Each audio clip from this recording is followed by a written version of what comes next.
Fala galera, tudo bem? Diego, professor de Física. Vamos ver aqui como calcular o coeficiente de atrito da borracha escolar.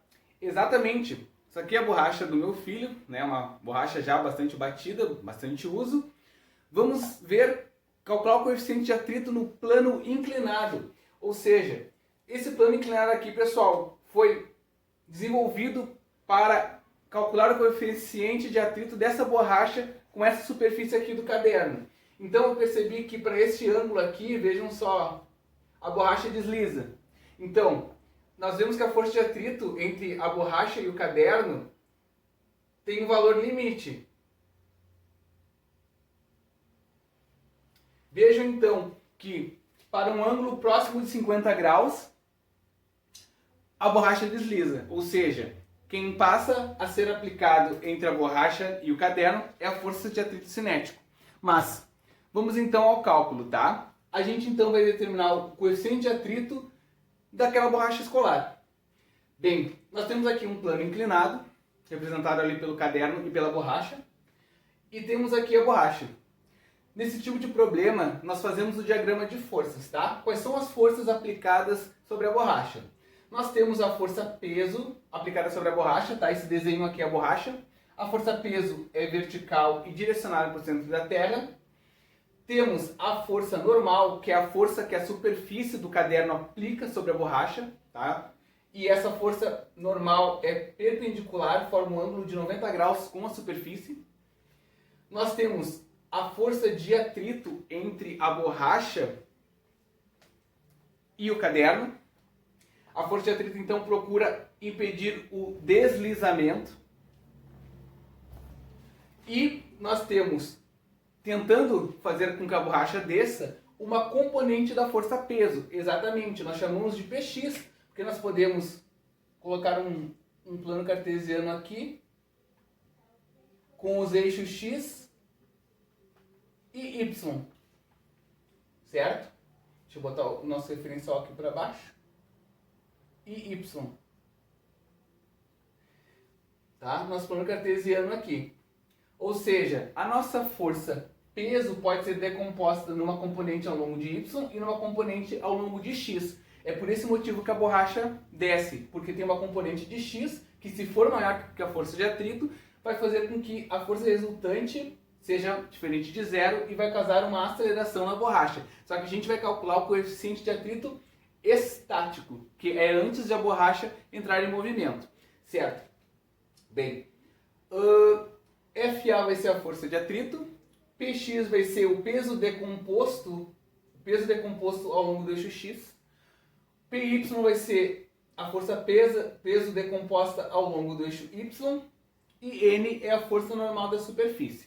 Ok.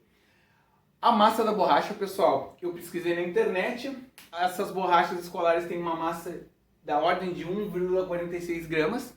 Passando para quilogramas, nós dividimos por 1000, vai ficar 0,00146 quilogramas. O peso, pessoal, como nós sabemos, é massa vezes a aceleração da gravidade. A massa é 0,00146 vezes 10. Adotamos a aceleração da gravidade igual a 10.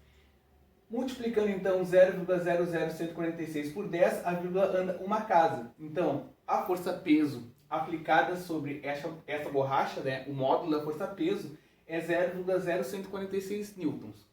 Bem, agora, pessoal, nós vamos calcular a força peso na direção de x. A força peso na direção de x, pessoal, é a força peso vezes o seno de θ. Por quê?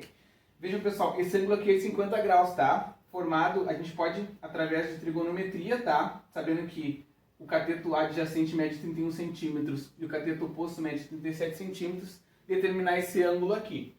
Bem, esse ângulo aqui também, pessoal, é o ângulo formado entre a força peso e a componente y.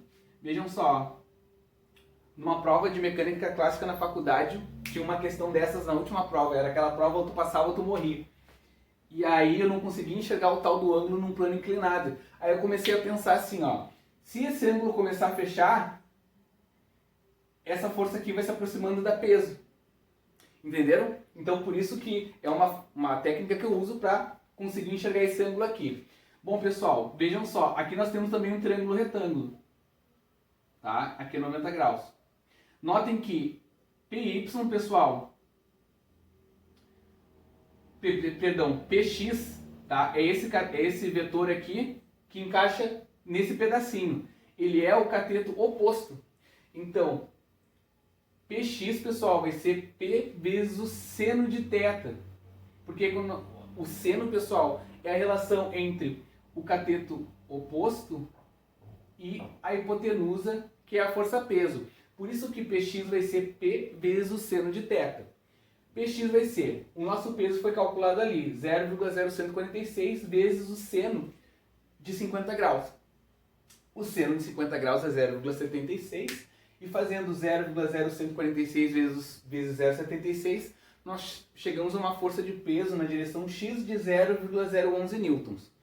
Bom, admitindo, pessoal, que a borracha ainda não deslizou, ou seja, não entrou em movimento, o módulo da força-peso na direção x vai ser igual ao módulo da força de atrito. Porque se Px fosse maior do que a força de atrito, a borracha estaria descendo.